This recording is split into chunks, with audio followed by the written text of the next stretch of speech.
Well, good afternoon, everyone. We just had our leadership elections for the leadership team for the next 2 years, and we're ready to get going, even though there's some suspense about exactly whether we'll be in the majority or not, which will be answered in Georgia on January 5th. We have one member of our team that's brand new, Senator Rick Scott from Florida, who will take over the NRSC. I'm going to call on each of my members for a couple of words, and we'll take a couple of questions, and then we'll see you again after lunch. John Thune. Thank you, Leader, and congratulations to you and to all of our members of our leadership team. This is a terrific leadership team and a wonderful conference, very diverse conference, and we got some great new members who are excited to get to work, to take on the challenges that face the American people. It's I think the election made it very clear that people across this country reject the agenda that was put forward by the Democrats. If you look at the defund the police movement, the Green New Deal movement, all those things, it was pretty clear that voters across this country said we don't want anything to do with that, which is why I believe we had wins in the House and why people we expect in the end are going to support a divided government by giving us the majority in the United States Senate. So we have a terrific team to work with, and we got our leadership elections done today, and this team is ready to go to work on behalf of the American people. I appreciate the opportunity to continue as chairman of the Republican Conference for the next 2 years. We have 4 new members who are part of the conference discussions today and are great additions, and I'm especially happy to have Cynthia Lummis of Wyoming joining me. She is the first woman elected to the United States Senate from Wyoming in our 130 years as a state. We still have a couple of races in Georgia. Our candidates are very tough people, and they know how to run tough races, and I expect victories there. We did learn some lessons from this election, that there was a rejection of this very liberal approach by the Democrats far to the left. They've rejected the defund the police, rejected expanding the size of the Supreme Court beyond the 9. They've rejected forcing us to stop producing American energy. As Republicans, we're going to keep talking about the things that we believe people at home believe is important to them, which is getting back to work, getting our kids safely back to school, and getting this coronavirus disease behind us, and that is what the Republican Conference is going to continue to talk about.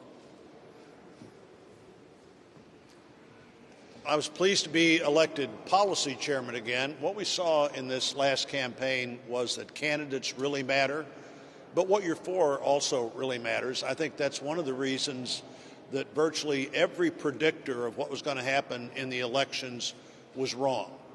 You know, the president wasn't defeated by huge numbers. In fact, he may not have been defeated at all. We gained seats in the House. We are going to hold the majority in the Senate. Hispanic Americans voted for Republicans in ways that they have not ever done before. African American women, young African American men below, say, 35, high percentages of them way beyond expectations, voted for our candidates, voted for the president. I think if you're a Republican in the Senate today, if you're a Republican in the Congress today, there are incredible opportunities out there as we look at what voters said they didn't want, but also what voters clearly said they do want. They want more opportunity. They want more fairness. They want a strong economy. They don't want the regulators to regulate us out of business. We want every regulation we need and not a single regulation we don't need. They'd like to see what happened in the first 3 years of the Trump administration continue to happen. That's a message that we all need to pay close attention to.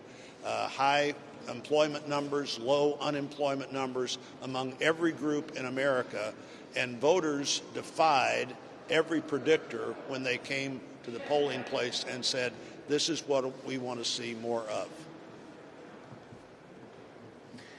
First, I'm very thankful to have made it through another election season and on to my second term in the United States Senate. So to the people of Iowa, I'm very honored to be able to serve you again for 6 more years.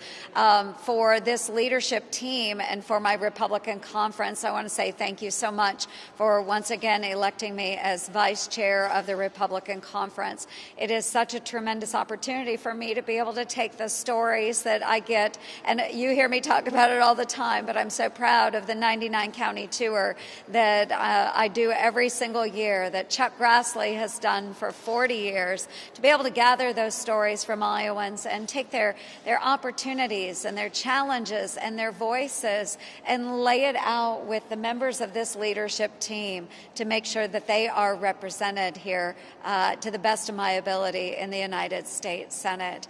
One also, you'll recognize as the only female member of the leadership team, it is a great honor to be able to project a conservative woman's voice on the national stage, and recognizing that this may have been the GOP year for our women, and again, just adding an additional voice for them as we continue to move through this next term.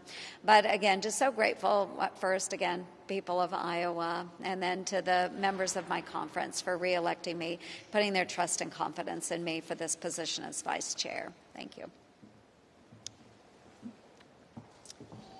First off, it's a real honor to get elected to do this job. It's a hard job. I'm going to take it very seriously. I know the job is to make sure we have a Republican majority in the Senate.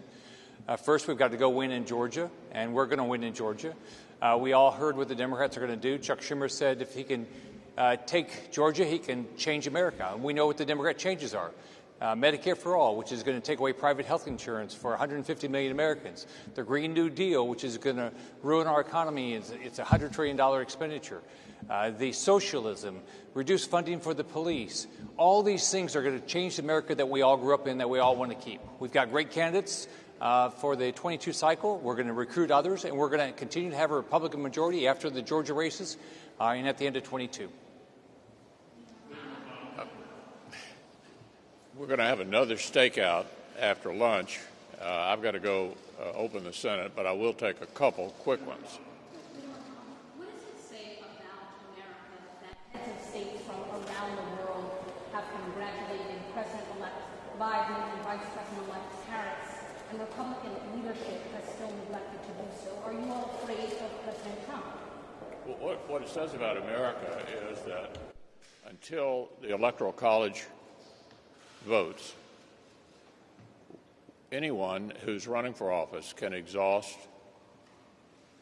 concerns about counting in any court of appropriate jurisdiction. That's not unusual. It should not be alarming. At some point here, we'll find out finally who was certified in each of these states, and the Electoral College will determine the winner, and that person will be sworn in on January 20th. No reason for alarm.